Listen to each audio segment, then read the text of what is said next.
We have a good friend on the program here, General Keith Kellogg, co-chairman of America's First Policy Institute. You know, General, if I wanted to help destroy Israel, I would fund the Iranians to tens of billions of dollars. I would fund the Palestinians to $1 billion or $2 billion. I would undermine their current government there. I would insist when they're negotiating with Saudi Arabia for peace that unless they give major land concessions to the Palestinians, the United States won't support it. In other words, General, I would do everything that the Biden administration has done to reverse what Trump did and go even beyond that. Where am I wrong? Because you missed one. And the one that you missed is this administration is pursuing a policy of accommodation with Iran. Obama did it with Biden as his vice president. They're doing it now. They're basically looking the other way. They're giving Iran money. And the real state sponsors terrorism in that region are the Iranians. You know, when this occurred on Saturday, and there's videos of Iranian members of parliament chanting, "Death to Israel, death to America." Why in God's green earth are they even talking to the Iranians?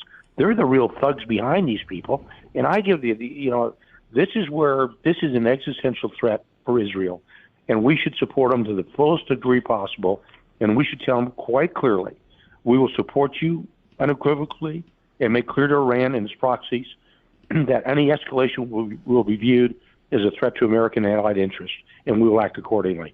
Full stop, right there. And what would happen, General, if the Jewish people were destroyed in the Middle East and the Iranians got their nuclear weapons? What would happen? Would that be an existential threat to the United States? I think it would be. Oh, absolutely. And look, I think they're as close as you can get to a nuclear breakout. The Iranians are, with a weapon.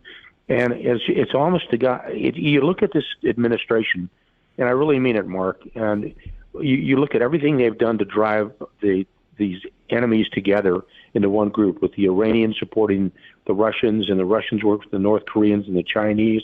You look at brokerage of a deal in the backyard that America's always considered their backyard, where the Saudis and the Iranians made a deal which was conducted by the Chinese. I mean, this is insane.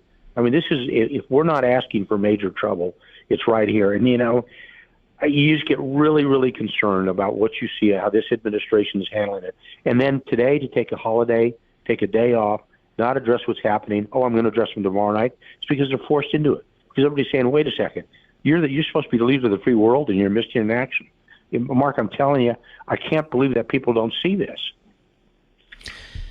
General, what do you think of television networks and cable networks that come to the defense of the Hamas Nazis and blame Israel? That is, they have guests on, they have hosts on. I mean, basically they're Nazis. Yeah. Look at what they've been doing to the people in Israel. Look how they're targeting babies and killing all these people. They're doing, the ISIS redo and so forth. Don't you scratch your head sometimes and wonder, how is it possible that so many in the American corporate media take the side of the enemy? Yeah, Mark, this is one of those times I'm really glad that people have, video on their telephones, because what these terrorists are doing when they're filming what they're actually doing as being put on Twitter, X, formerly Twitter, I think that's great, because it's great in the sense people get to see really what everybody's talking about, on the beheading of Israeli soldiers, on the killing of women in their cars, on the killing of women at a festival, and men and women and children being harmed, children being put in cages. I'm sorry, this is beyond the pale. There was a war that was fought and ended in 1945, and we said, look, there was a moral imperative. We're never going to let this happen again. This is exactly what you saw, what happened, what we saw with the Nazis in World War II. And for people not to put that moral equivalence together is just not, it's beyond stupid. And I think we need to call them out, and we need to put a lot of pressure on everybody. And people keep talking about it. Show those videos and say, where am I wrong? Show me where I'm wrong, because they can't. And so here we are now, and they've been getting questions all day. Well, what should we do? What should we do? I don't understand why that's so complicated, particularly with Iran. Why aren't we putting crushing sanctions on them, enforcing them, bankrupting them, telling the rest of the world any efforts at a black market to assist that country will be met with force. We will confront you on the seas and in the air, wherever you are. They talk about the $6 billion. It's in a special account. Well, why not freeze it? And why aren't we freezing all the money going to the Palestinians? In other words, why don't we get back to what Trump did in spades and enforce it? And the answer is because Biden's not going to do that, and Obama wouldn't want to do it either, right? Yeah, well, look, I remember, and so do you, Mark, when the Trump administration cut off funds to the Palestinian Authority for its pay-to-slave fund, giving monetary rewards to families of suicide bombers, and that means Hamas, Hezbollah, and also Iran. And we used force to basically convey our message when needed to do so. This administration won't do it. This whole group that you see there, when they talk about bringing adults into the room, they're not adults, and they're basically selling Israel down the river. And they're talking about all they want, and they're going to have to back it. They're going to have to back the only real ally that we've got in the Middle East, the only democratic ally, with Israel. And the fact that we're not doing that as hard as we can is a huge mistake. I think sending the carrier battle group is a good idea, not because of the airplanes. It's because there's over 400 Tomahawk land attack missiles in that. And if something really does break out, there's an ability to use those. But you got to have the will to do that. And I'm not sure this president does, or this administration does either. And that's the fact that we see. It's actually what you see. The scenes were horrific, and they haven't done anything. I mean, look, Obama came out today to say something. It's taken a while for Biden to even go on television, and I'm just stunned that more things haven't been said. People should have been on the first day. People have been standing up and saying, this is wrong, this will not stand, this will not happen. Obama just tweeted this almost 3 days in. All Americans should be horrified and outraged by the brazen terrorist attacks on Israel and the slaughter of innocent civilians. Why did that take him 3 days? He goes on. We grieve for those who died, pray for the safe return of those who've been held hostage, and stand squarely alongside our ally Israel as it dismantles Hamas. And we support Israel's right to defend itself against terror. We must keep striving for a just and lasting peace for Israelis and Palestinians alike. That last sentence is amazing to me. If the Palestinians don't want a just and lasting peace, why are we striving to help them? Because that's been always the policy, Mark, this administration, and before that with the Obama and Biden administration before. Remember, John Kerry made the comment, there will be no peace in the Middle East without the Palestinians. We, in the Trump administration, we said, no, we're going to go without them. We're going to work on economic incentives to bring the other Middle East nations into it, and if Palestinians come, they not come along. But what they do is they believe that you have to solve the Palestinian issue first. And I think they're wrong on this. And, I remember going when we signed the Abraham Accords out there in front of the White House. I went to the lunch afterwards and I sat next to Tony Blair, the former prime minister of the United Kingdom. And he looked at me and he said, you guys got this one right. We had it wrong. He's absolutely right. And I don't know why we do that. We shouldn't do it. I'm of the mind, of course, part of it is my military mind. This is one of those who go back and, take a cue from Ulysses S. Grant in the Civil War and its unconditional surrender.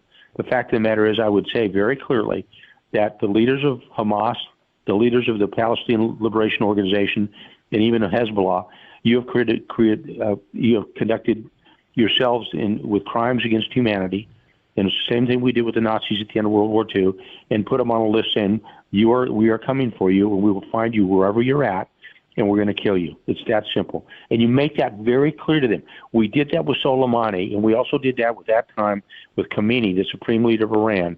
When we said, after we got Soleimani, we said to Khomeini, you're next. You kill another American, and we're coming for you. And we were dead serious in the Trump administration about it. It's how we went after Baghdadi and did the same thing. And when they need to do that, they need to put some respect and fear into these leaders that are leading nothing more than terrorist states. And they haven't done it. And they need to be hard about it. I realize it's harsh. I got it, Mark. But this is not harsh to me. General war against mankind. Problem is, General, we're stuck with this crowd for another year and a half. We're stuck with them for another year and a half, and you and I know what needs to be done. Any really red-blooded American who cares about our country and our allies, we all know what needs to be done, but it's not going to be done. And so now Israel has to use this opportunity, in my view. You know, all these world leaders issuing letters and support, but they're not supporting them.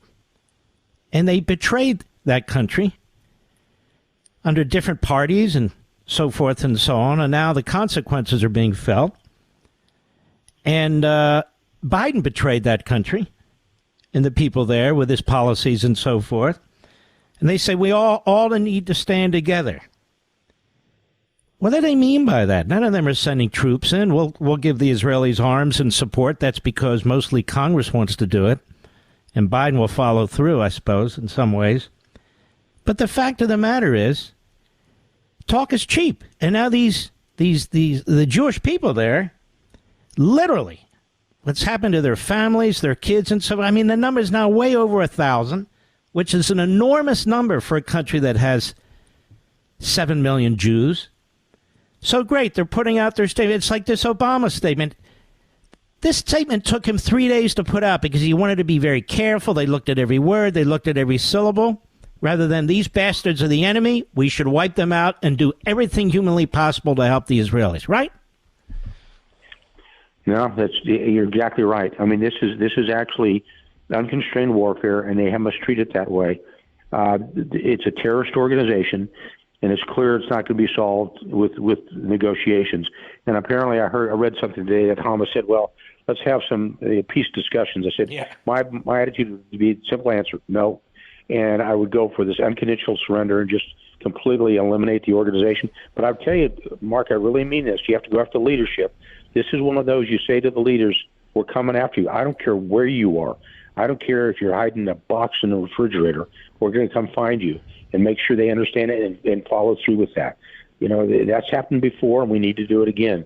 This was a crime against humanity.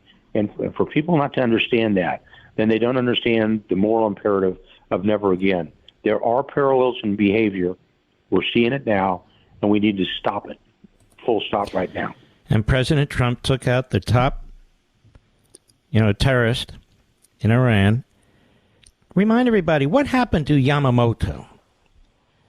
The great military mind of the Japanese war machine. Remind everybody what we did to him. Well, we shot him down. I mean, we actually, near Bougainville, we actually were able to break through intelligence, find out where he's flying. We put a bunch of P-38 aircraft in the air and shot him out of the sky. And that's the same thing you do with leaders. And nobody, by the way, it didn't bother anybody then. It shouldn't bother anybody now. We should understand that if you condone what is actually happening, then you're a clear target. You know, Mark, I remember in September 2019, I visited Auschwitz in Poland with Vice President Pence. And, those were the camps that made up the major site of the Nazis' final solution, the extermination of Jews. More than 1 million men, women, and children were murdered. And the visit was really pretty emotional to me. It was devastating. It was a visit that ripped the heart. And I remember after boarding Air Force Two, I told the Vice President, for the first time in my life, I doubt the existence of God. And he stopped me and he said, no, it was not God that caused this. It was man. That make man pay for it. And they have to do that. They have to hold these people accountable. They're the ones who sent these terrorists on their way, and they're the ones they need to go after as well and make sure they never, ever do it again. General, I want to thank you very, very much. We're going to have to counter what's going to be now the propaganda of the Holocaust-denying New York Times and much of the rest of the media. They're going to do the same thing to Israel they always do. Maybe they'll have a little chart like they always do, and how many Palestinians, have lost their lives in Gaza Strip. Well, Hamas knows how many Palestinians there are. Or it's the most dense area on the face of the world. Didn't Hamas know it's the most, dense? We don't need lectures about, but they're going to have the tallies, you see. Tell me real fast, yes or no. During World War II, did we keep a tally on how many Germans, Italians, and Japanese we were killing during the war? Yeah, I mean, you're talking hundreds of thousands were killed. I'm saying, did we have it on TV and they say, look at this, we've killed this, we've killed that? No, we didn't. No, we didn't. But but Mark, I think it's okay to have it on TV. I think the world needs to see this. And no, I don't, because that's not why. They're not doing it to show the world. They're doing it to put pressure on Israel not to complete the task. That's what they keep doing. Yeah. That's what they done last time. No, that's an effort to use propaganda. Look at the Jews. They lost 1,000 people. Now they've killed 3,000 people. That's what that's all about.